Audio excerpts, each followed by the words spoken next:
সবাই কবরে যাবেন।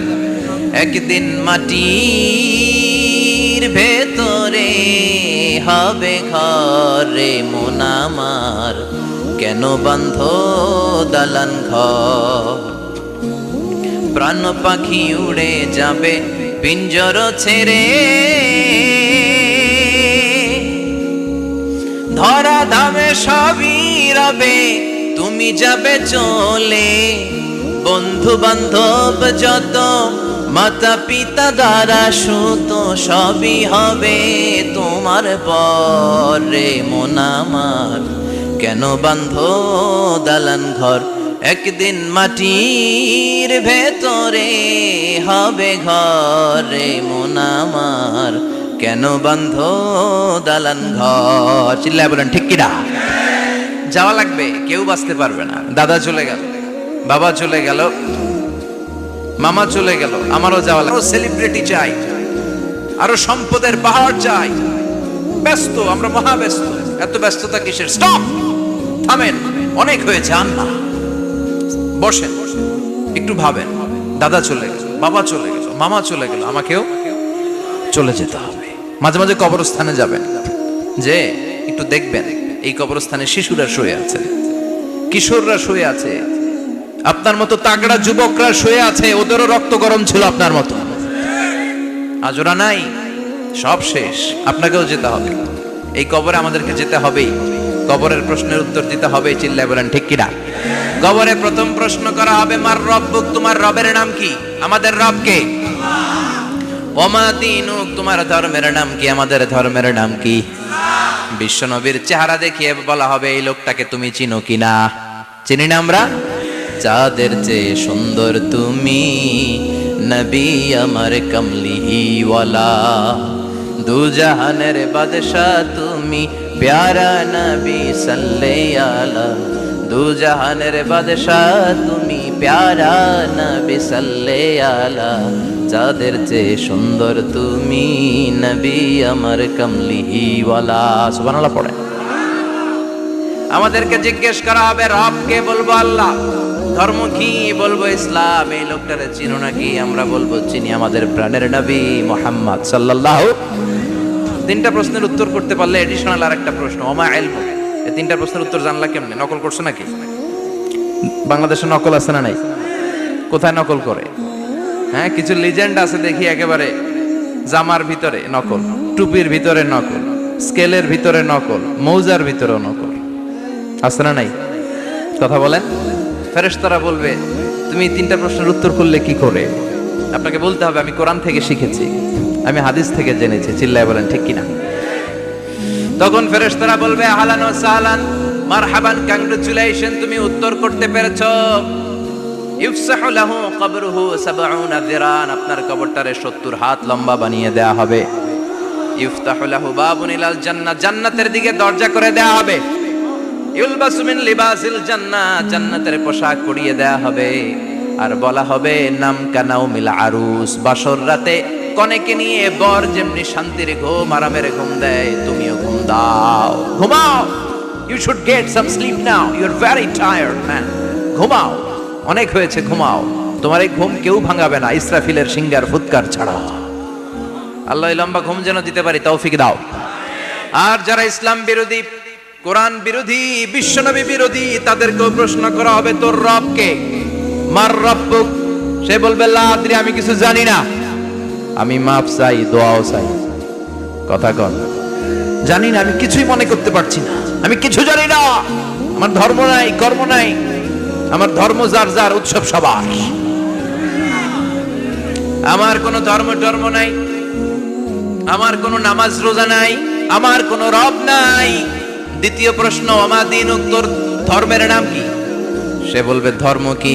আমি জানি না, আমি ধর্মরে গালি দিতাম, আমি দুনিয়া ইসলাম রে বাস দিতাম, আমি আলেম ওলামাদের বিরোধিতা করতাম, আর শাহবাগের মঞ্চে উঠে ভাষণ দিতাম। আছে না নাই? সব গুমর ফাঁস হয়ে যাবে, ইয়াউমুত তাকাবুন। এরপর বিশ্বনবীর চেহারা দেখিয়ে বলা হবে, এই লোকটারা চিনো নাকি? সে বলবে, চিনি না, তবে আমার বন্ধুরা তার বিরুদ্ধে ব্লগে লিখতো, আমিও ব্যাড ব্যাড কমেন্টস করে দিতাম, এই লোকটার বিরুদ্ধে আমি কার্টুন বানাতাম, এই বিশ্বনবীর বিরুদ্ধে আমি কথা বলতাম, চিল্লায় বলেন ঠিক কিনা? ফেরেশতারা বলবে লা দারাইতা ওয়ালা তালাইতা, তুই কিছুই পারলি না, তুই তো কপাল পোড়া। ফায়ুতরাকু বিমাতারিকা মিন হাদিদ, লোহার হাতুড়ি দিয়ে পিটিয়ে ওর মাসেলগুলো থেতলে ফেলা হবে।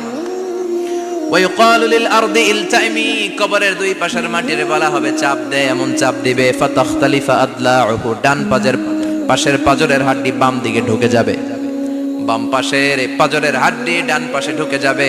কিয়ামত পর্যন্ত এই মারামারি চলবে। আল্লাহ এরকম ভয়ঙ্কর পরিস্থিতি থেকে আমাদেরকে বাঁচাও। ওই কবরের আযাব থেকে বাঁচার দরকার আছে না নাই? বিশ্বনবী বললেন যে ব্যক্তি রাত্রিবেলায় সূরাতুল মুলক তেলাওয়াত করবে তার কবরের আযাব হবে না। ইন্না হাযিহি সূরাতুন আযীমা মানিআতুন মিন আযাবিল কবর। এই সূরাটা এমন সূরা, সাধারণ কোন সূরা না। এই সূরাতুল মুলক যে রাত্রিবেলায় তেলাওয়াত করবে তার কবরের আযাব থেকে তারে বাঁচিয়ে দিবে কে? নাম্বার 1 ফাজিলাত, স্ট্যাটাস, মনে থাকবে তো? 2 নাম্বার স্ট্যাটাস শাফাআত লি সাহিবিহা। এই সূরার তেলাওয়াতকারীর জন্য কিয়ামতের দিন সুপারিশ করবে। কোরআন সুপারিশ করবে, চারটেখানি কথা না। কোরআন যদি আপনার বিরুদ্ধে দাঁড়ায় আপনার জান্নাত ক্যান্সেল। আর কোরআন যদি আপনার ব্যাপারে আল্লাহর কাছে রেকমেন্ডেশন করে জান্নাত আপনার জন্য ওয়াজিব করে দিবে কে? এজন্য বিশ্বনবী বললেন শাফাআত লি সাহিবিহা, কিয়ামতের দিন তেলাওয়াতকারীর জন্য আল্লাহর কাছে সুপারিশ করবে। 2টা গেল। 3 নাম্বার বিশ্বনবী বললেন খাসামাত আন সাহিবিহা। এই সূরাটা কিয়ামতের দিন এই সূরার তেলাওয়াতকারীর পক্ষ নিয়ে আল্লাহর সাথে ঝগড়া করা শুরু করে দিবে। আল্লাহর সাথে ডিবেট করবে, ঝগড়া করবে, যতক্ষণ না হাত্তা আদখালাহুল্লাহুল জান্নাহ। হাদিসের টেক্সট হচ্ছে যে যতক্ষণ না আল্লাহ তাআলা তাকে জান্নাতে না ঢোকায় ততক্ষণ ওই সূরার তেলাওয়াতকারীর পক্ষ নিয়ে আল্লাহর সাথে বিতর্ক, ঝগড়া, তর্ক চলতেই থাকবে। সুবহানাল্লাহ, আরো আস্তে বলেন। আবার বিশ্বনবী বললেন মান ক্বারা বিহা ফি লাইলাতিন ফাকাদ আকসারা ওয়া আতওয়াবা। রাত্রিবেলা এই সূরাটা যে তেলাওয়াত করবে পুরো রাত্রিটারে বরকতময় করে দিবে কে? এজন্য বিশ্বনবী আবদার করে, আবেদন করে আমাদের কাছে বলে গিয়েছেন আমি চাই আমার প্রতিটা উম্মতের হৃদয়ে এই সূরাটা গাঁথা থাক। আমি চাই আমার প্রতিটা উম্মতের সিনার ভিতরে এই সূরার 30টা আয়াত গ্রথিত করা থাক। সুবহানাল্লাহ পড়েন। মাত্র 30টা আয়াত মুখস্থ করতে রাজি আছেন? 1 মাসে কয়দিন? প্রতিদিন একটা করে আয়াত মুখস্থ করলে এই সূরা মুখস্থ করতে লাগবে কয়দিন? হ্যাঁ, হোমওয়ার্ক, এটা আপনাদের বাড়ির কাজ। যেহেতু ক্লাসে হোমওয়ার্ক দেওয়া যায় না, আরবিতে বলে আল ওয়াজিব আল মানজিলি। আমি গতানুগতিক তাফসীর করি না, আমি সমাজের খুঁতগুলো ধরে ধরে ডিসকাশনের মতো আমি করি। বিভিন্ন জেলায় যে ওখানকার ইয়াংদের সাথেও বসি, কথা বলি, এটাই আমার তাফসীর, এটাই কোরআনের এক্সপ্লেনেশন এন্ড ইন্টারপ্রিটেশন। এতেই মানুষ উপকৃত হয় বেশি। চিল্লা এখন ঠিক কিনা? এটা আপনাদের বাড়ির কাজ, মাইথার দিয়া বাসীদের বাড়ির কাজ। হায়াতে আল্লাহ বাঁচায় রাখলে আবার কখনো দেখা হলে জিজ্ঞেস করবো যে মুলক মুখস্থ হয়েছে কিনা। কে কে মুখস্থ করবেন না হাত তুলেন। সবাই করবেন। এবার কে কে মুখস্থ করবেন হাত তুলে আমার না আল্লাহরে দেখান। আল্লাহ তুমি কবুল করো। আরো জোরে পড়েন আমিন। হাত নামান। এই সূরাটা it's an eye opener for you. এটা আপনার চোখ খুলে দিবে। এই সূরাটা আপনার চোখকে খুলে দিবে, আপনার ঘুমন্ত বিবেককে জাগিয়ে তুলবে। স্রষ্টার ব্যাপারে আপনার যদি কোনো সাসপিশন থাকে, সন্দেহ থাকে, এই সন্দেহের পাহাড়কে ভেঙে এই সূরা চুরমার করে দিবে। চিল্লায় বলেন সুবহানাল্লাহ। আল্লাহ ডেকে বলে গোলাম, কিছু কিছু নাস্তিক আছে আমারে খুঁজে পায় না। এরকম কপাল পোড়া নাদান নাস্তিক বাংলার জমিনেও আছে না নেই? এরা বলে আনসিন ইজ নাথিং, যেটা দেখা যায় না ওইটা মানি না। বলে না, do you see the air in the atmosphere? বাতাসে, বায়ুমণ্ডলে যে বাতাস ঘুরে বেড়ায় এটা কি তুমি দেখো? তো মানো কেন? Why do you believe on that? Why do you believe on air? বাতাস বিশ্বাস করস কেন? কপাল পোড়া নাস্তিকরা বাতাস মানে না। কথা কর। Do you see the bad headache someone feel in his head and he is shouting? মাথার ব্যথায়, মাইগ্রেনের পেইনে যখন কেউ চিৎকার করে তার মাথার ব্যথা দেখা যায়। আমার এখন প্রচন্ড মাথা ব্যথা যদি হয়, আপনারা দেখতে পাচ্ছেন তো, নাস্তিকরা কি মাইগ্রেনের পেইন বিশ্বাস করে না? মাথা ব্যথা বিশ্বাস করে কি করে না? বাতাস বিশ্বাস করে কি করে না? কয় আনসিন ইজ নাথিং, যেটা দেখি না ওটা বিশ্বাস করি না। কপাল পোড়া। আল্লাহ ডেকে বলে গোলাম আমার সৃষ্টির দিকে তাকা, আকাশের দিকে তাকা, বাতাসের দিকে তাকা, সাগরের দিকে তাকা। সাগরের মধ্যে আমি আল্লাহ আছি না নাই? বিশাল বড় বড় পাহাড়ের দিকে তাকা, ঝর্ণার দিকে তাকা, ঝর্ণার মধ্যে আমি আছি না নাই? ঝর্ণা ঝর্ণা ঝর্ণা রে, বলনা বলনা বলনা রে, কার বিরহে পাগল পাড়া তুই, কার মিলনে ফুল ফসলে ভরা রে তোর দুকুল বই, কার মিলনে ফুল ফসলে ভরা রে তোর দুকুল বই, ঝর্ণা ঝর্ণা ঝর্ণা রে, বলনা বলনা বলনা রে, কার বিরহে পাগল পাড়া তুই। সুবহানাল্লাহ পড়েন। ঝর্ণার দিকে তাকাও, সাগরের দিকে নজর করে দেখো, বিশাল পাহাড়ের দিকে নজর করে তাকাও, ওই পাহাড়ের মধ্যে আল্লাহরে খুঁজে পাবা। চিল্লায় বলেন ঠিক কিনা? সেদিন ইমাম আবু হানিফার হাতে হাত রেখে শাহাদা বাক্য পাঠ করেছে। সুবহানাল্লাহ পড়েন। ঝিনুকের ভেতর লুকিয়ে থাকে যেমন মতি, ঝিনুকের ভেতর লুকিয়ে থাকে যেমন মতি, কালমা শাহাদাতে আছে আল্লাহর জ্যোতি, কালমা শাহাদাতে আছে আল্লাহর জ্যোতি। সুবহানাল্লাহ পড়েন। এই জ্যোতি যার হৃদয়ে একবার টাচ করে তার জন্য জান্নাতকে খুলে দেয় কে? এজন্য এই সূরা পড়লে নাস্তিকরা নাস্তিক থাকবে না। নাস্তিকদের জন্য এখানে আল্লাহ মেডিসিন দিয়েছেন, কিছু ডোজ দিয়েছেন। আলহামদুলিল্লাহ পড়েন। এই সূরা থেকে আমরা কিছু সময় কথা শুনবো। শুনতে রাজি আছেন তো? সূরার নাম চিল্লায় বলেন কি নাম? মুলক। মুলক মানে কি? মুলক মানে রাজত্ব, মুলক মানে ক্ষমতা, মুলক মানে পাওয়ার, মুলক মানে কিংডম, মুলক মানে সভরেন্টি। সুবহানাল্লাহ পড়েন।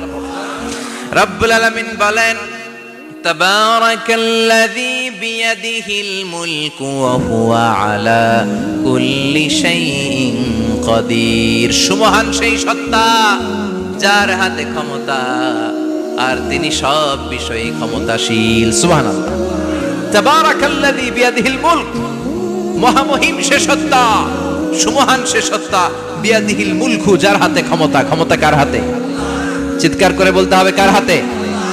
নাকি আমাদের হাতে, না সরকারের হাতে, পুলিশের হাতে, র্যাবের হাতে, মাশরাফির হাতে, হিরো আলমের হাতে? ক্ষমতা কার হাতে? ক্ষমতা শুধুমাত্র একজনের হাতে। চিল্লায় বলেন যিনি কে?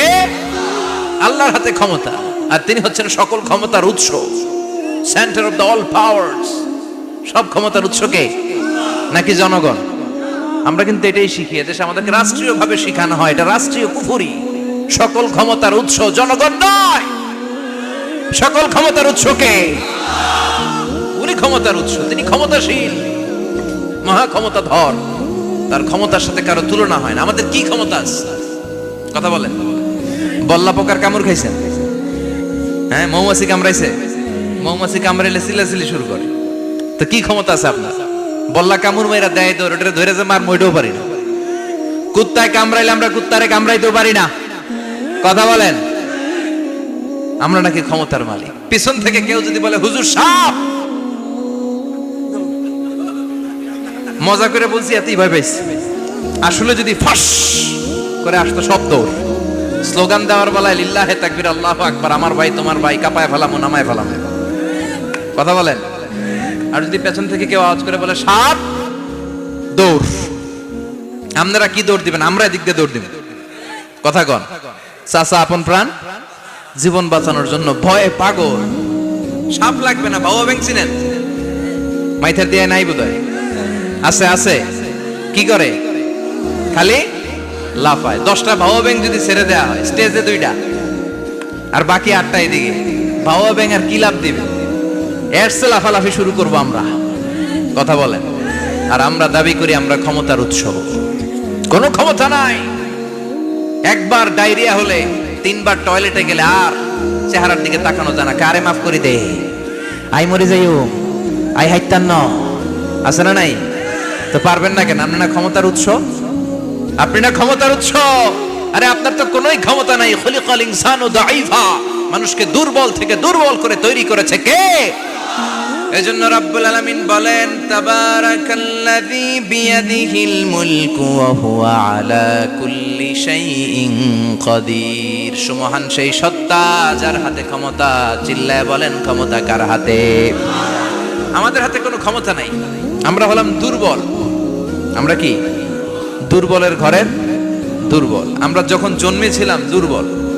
আমার ছোট্ট একটা মেয়ে আছে, আমি অবাক হয়ে থাকি যে আমিও তাইলে ছোটবেলায় এরকম ছিলাম, না খাওয়ালে খেতে পারে না, পেশাব পায়খানা করে, ঘর নষ্ট করে, বমি করে, দাঁড়াতে পারে না, শুইতে পারে না, লালা পড়তে থাকে, ক্লিন করতে হয়, সব সময় তাকে আল্লাহর আদেশে দেহে ঢুকে, আল্লাহর আদেশে বের হয়ে যায়, ঠিক কিনা?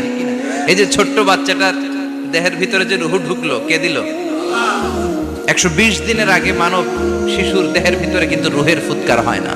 সহিহ বুখারীর বর্ণনা 40 40 40 340 কত কথা বলেন? প্রথম 40 থাকে নুতফা, তারপরের 40 হয় আলাকা, তারপরের 40 হয় মুদগা, sperm drop, blood clot and then the little flesh. ছোট্ট নাপাক পানি ছিলাম, শুক্রাণু ছিলাম আমরা। কি ছিলাম? শুক্রও ছিলাম না, শুক্রাণু, শুক্রের অণু। এক ফোঁটা শুক্রের মধ্যে 20 কোটি অণু থাকে, ওই 20 কোটির একটা ছিলাম আমি আর আপনি। সুবহানাল্লাহ, বাড়িতে গিয়ে বললেন। ডিম্ব আমরা ছিলাম না, আমরা ছিলাম ডিম্বাণু। ডিম্বের এই ডিম্বাণু আর শুক্রাণু দুইটা মিলে আল্লাহ আমাদেরকে বানায় ফেললেন জাইগট, সেখান থেকে এমব্রয়ো, তারপরে আস্তে আস্তে ইনিশিয়াল স্টেজগুলো শেষে একটার পর একটা স্টেজ পার করে তিনি আমাদেরকে বানালেন আলাকা, সেখান থেকে মুদগা, আমাদের দেহের ভিতরে তিনি স্কেলিটন ভরে দিলেন, কঙ্কাল, মাথার স্কাল দিলেন, খুলি দিলেন, নাক কান গলা দিলেন, আমার রেসপিরেটরি সিস্টেম চালু করে দিলেন। কত ছোট ছিলাম আমি, ক্ষুদ্র ছিলাম আমি। ফালয়ানজুরিল ইনসানু মিম্মা খুলিকা মিম্মাইন দাফিক। মানুষের উচিত তার সৃষ্টি প্রক্রিয়ার দিকে নজর করে তাকানো। বাবার পিঠ থেকে সবেগে নির্গত হওয়া পানি দিয়ে মায়ের পেটে তোমারে ঢুকায় দিল কে? নাপাক পানি থেকে ছোট্ট ব্যাঙ্গাচির মতো ছিলাম, জোকের মতো মায়ের জরায়ুর দেয়ালে লেগেছিলাম। সেখান থেকে বড় করতে করতে আমার রেসপিরেটরি সিস্টেম, আমার হেয়ারিং সিস্টেম, আমার সব সিস্টেমগুলো তিনি আমার দেহের ভিতরে সেট করে দিল। চিল্লায় কোন সুবহানাল্লাহ। 120 দিনের সার্টেন পিরিয়ড শেষে তিনি দেহের ভিতরে রুহের ফুৎকার দিলেন। দেয়া মাত্রই আমার রুহুতে ধপ ধপ ধপ শুরু হয়ে গেছে। ওই যে ধপ ধপ শুরু হয়েছে, আজও থামে নাই। এই ধপ ধপ থামলে বাঁচবেন, দম ফুরাইলে আমরা ঠুস হয়ে যাবো, ঠিক কিনা? হায় রে মানুষ রঙিন ফানুষ, দম ফুরাইলে তবু তো ভাই কারোরই নাই একটুখানি। হায় রে মানুষ রঙিন ফানুষ, রঙিন ফানুষ, হায় রে মানুষ। সুবহানাল্লাহ বলেন।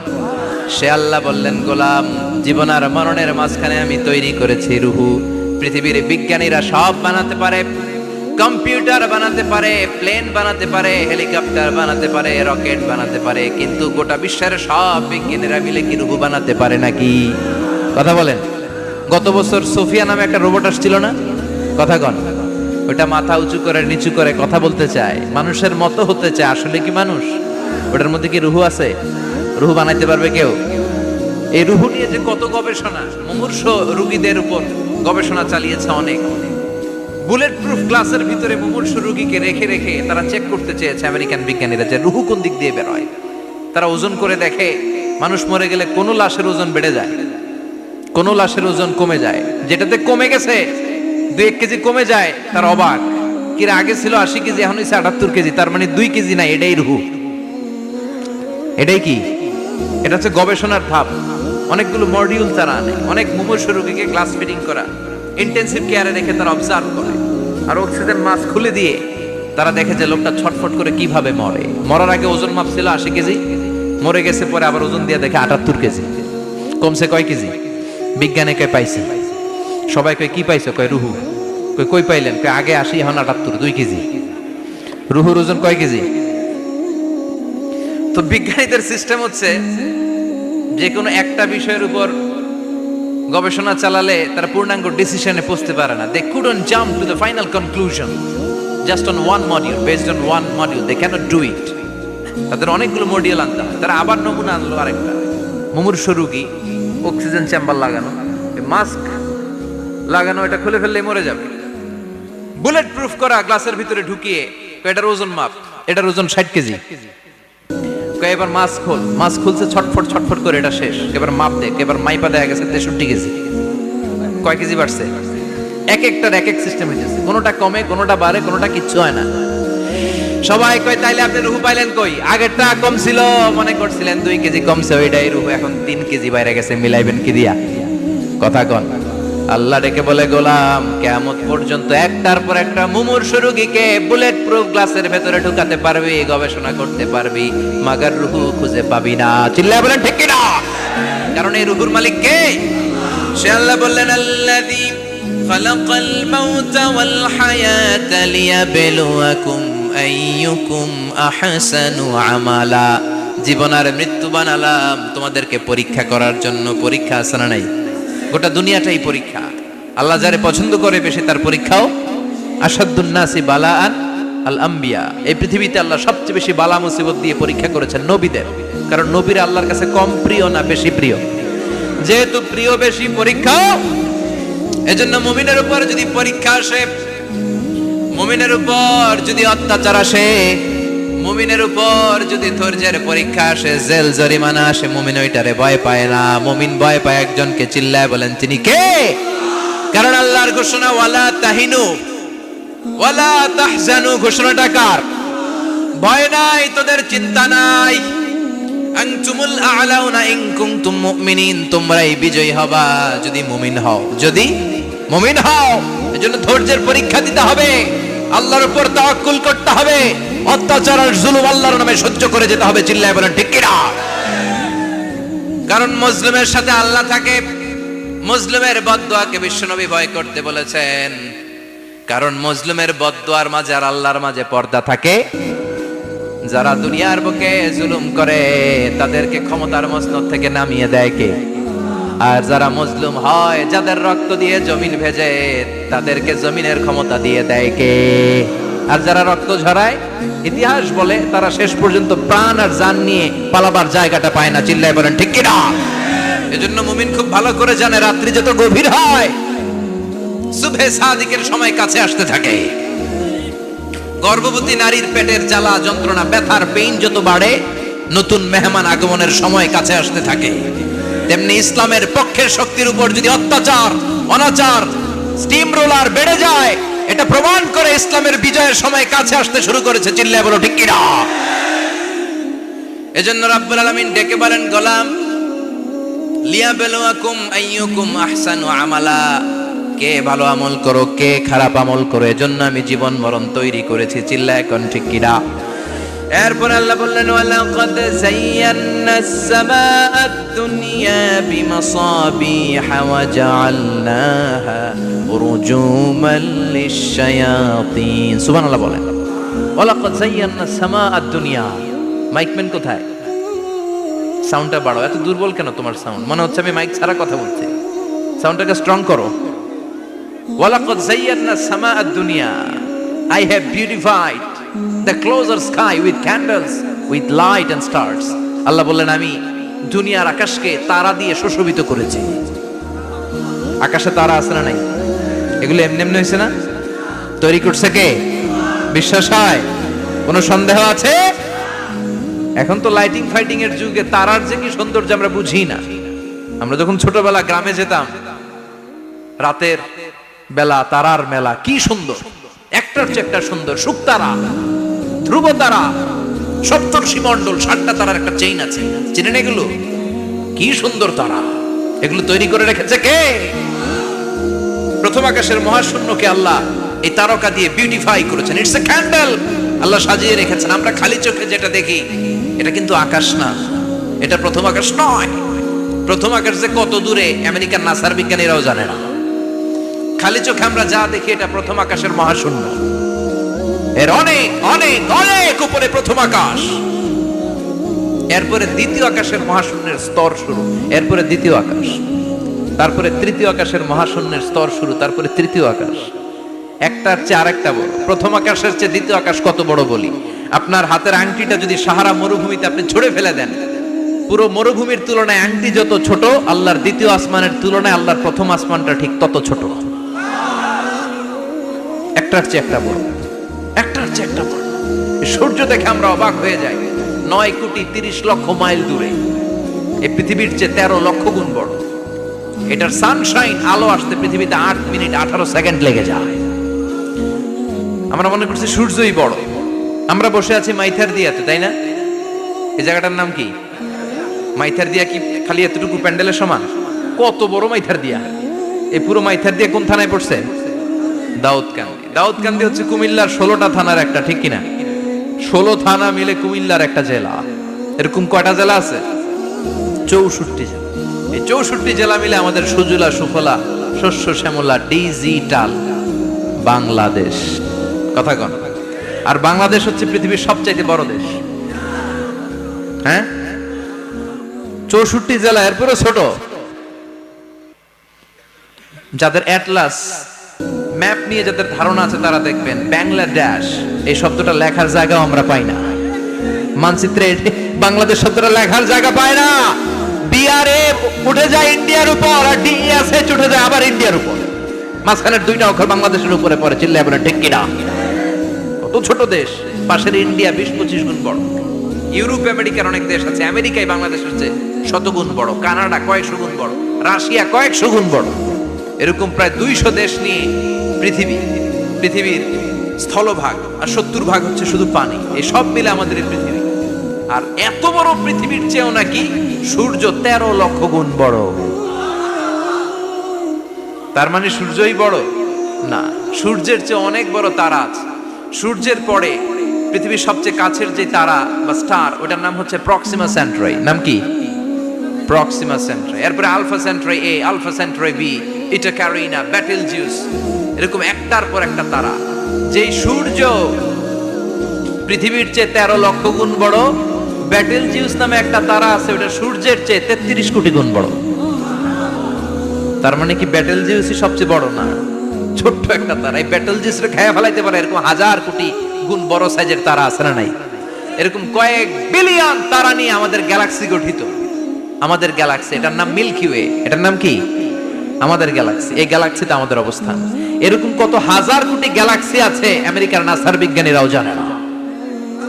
আমাদের গ্যালাক্সির সবচেয়ে কাছের যে গ্যালাক্সি, ওই গ্যালাক্সিটার নাম হচ্ছে অ্যান্ড্রোমেডা। কি নাম? অ্যান্ড্রোমেডা। আমাদের গ্যালাক্সি থেকে কেউ যদি কাছের গ্যালাক্সি অ্যান্ড্রোমেডাতে যেতে চায়, তার 2.5 মিলিয়ন লাইট ইয়ার্স সময় লেগে যাবে। কথাটা কঠিন হয়ে গেছে, আমি ভেঙে বলি, তারপরে সুবহানাল্লাহ কই। আমাদের গ্যালাক্সির নাম মিল্কি ওয়ে। মিল্কি ওয়ে থেকে যদি কেউ অ্যান্ড্রোমেডাতে যেতে যায়, কত সময় লাগবে? 2.5 million light year. Light year মানে আলোকবর্ষ। আলোর গতিতে যদি ছোটা যায়, 2.5 মিলিয়ন মানে হচ্ছে প্রায় 25 লক্ষ। তাহলে পৃথিবীতে সবচেয়ে দ্রুতগামী যে বিষয়টা আবিষ্কৃত হয়েছে সেটা হচ্ছে আলো। এই যে লাইট মারলে যে ছোটে, এই লাইট প্রতি সেকেন্ডে 1,86,000 মাইল বেগে ছুটতে পারে। 1 মিনিটে না, 1 ঘন্টা না, 1 মিনিটে না, 1 সেকেন্ডে আলো চলে যায় কয় মাইল? 1,86,000 কোটি। আপনি কল্পনা করতে পারেন? হয়তো মাথা নাড়াইতেছেন। এটা কি কল্পনা করা যাবে? আমার তো তার